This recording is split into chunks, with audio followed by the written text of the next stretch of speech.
মানুষ মারা যাওয়ার পর থেকে কিয়ামতের মাঠ কায়েম হওয়ার আগ পর্যন্ত কবরে জান্নাতি এবং জাহান্নামীদের কি অবস্থা রাখা হয়? ভাইরা আমার, আযাবুল কবরি ওয়া নাঈমুহু হাক্কুন। আহলুস সুন্নাহ জামাতের আকীদা হলো কবরের আযাবও সত্য, কবরের নেয়ামত দেওয়া হয় সেটাও কি সত্য। আমাদের দেশে কিছু লোক বাইর হয়েছে ইদানিং, যারা কোরআনে কারীম থেকে কিছু পাইলে শুধু সেটা গ্রহণ করবে, হাদিসের থেকে কিছু প্রমাণ হলে ওনারা সেটা গ্রহণ করবেন না। ওনারা নিজেদেরকে আহলে কোরআন দাবি করে, এরা আসলে আহলে কোরআন না, এরা হলো মুনকেরে হাদিস। আহলে কোরআন যদি হইতো, কোরআনের অনুসারে যদি হইতো, তো কোরআনে আল্লাহ তাআলা তার রাসূলকে বলেছেন, হে রাসূল, আপনার প্রতি জিকির অর্থাৎ কোরআন নাজিল করা হয়েছে লিতুবাইয়িনা লিন-নাসি মা নুযিলা ইলাইহিম, যাতে করে আপনার কাছে যে নাজিল হয়েছে এই কোরআন আপনি মানুষকে ব্যাখ্যা করে করে বুঝাই দিতে পারেন। আল্লাহ তাআলা নবীজিকে দায়িত্ব দিয়েছেন যে কোরআনকে ব্যাখ্যা করে বিশ্লেষণ করে বুঝাই দিবেন। এই কোরআনের যে ব্যাখ্যার বিশ্লেষণ তিনি করেছেন এটাই হলো হাদিস। অতএব এটাকে যদি সে অস্বীকার করে তাহলে সে কোরআনকে অস্বীকার করলো। কোরআন আপনি কোত্থেকে পাইছেন? আসমান থেকে জিবরিল এসে আপনারা দিয়ে গেছে? সাহাবীদের মাধ্যমে, তাবিদের মাধ্যমে আপনি কোরআন পাইছেন, ঠিক না বেঠিক?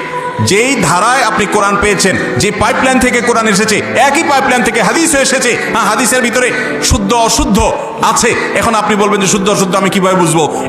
এই সম্পর্কে মুহাদ্দিসিনে ইকরাম কি করেছেন এই ব্যাপারে যদি আপনার সাধারণ কিছু ধারণাও হয়, তাহলে আপনি বুঝবেন যে সেটাকে দিনের আলোর মতো কিভাবে পরিষ্কার করেছেন, সাদা থেকে কালোকে কিভাবে পার্থক্য করেছেন তারা।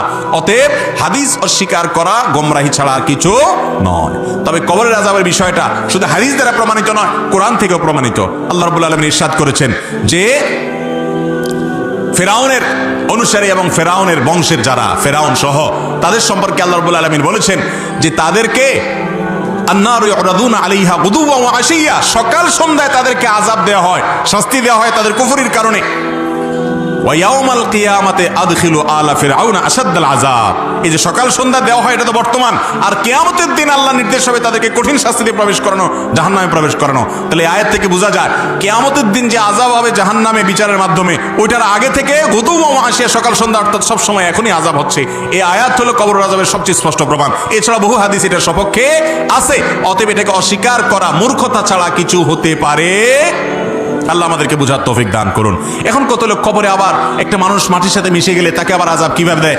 তার ধ্বংস, তার শরীরটা ধ্বংসাবশেষ হয়ে মাটির সাথে বালুর সাথে মিশে যদি একাকার হয়ে যায়, আল্লাহ তাআলা চাইলে ওর ভিতরে স্বাদ, তৃপ্তি ভোগ করার, কষ্ট বা আপনার পুরস্কার, এটা নেয়ামত ভোগ করার মতো ক্ষমতা আল্লাহ চাইলে দিতে পারেন কি পারেন না?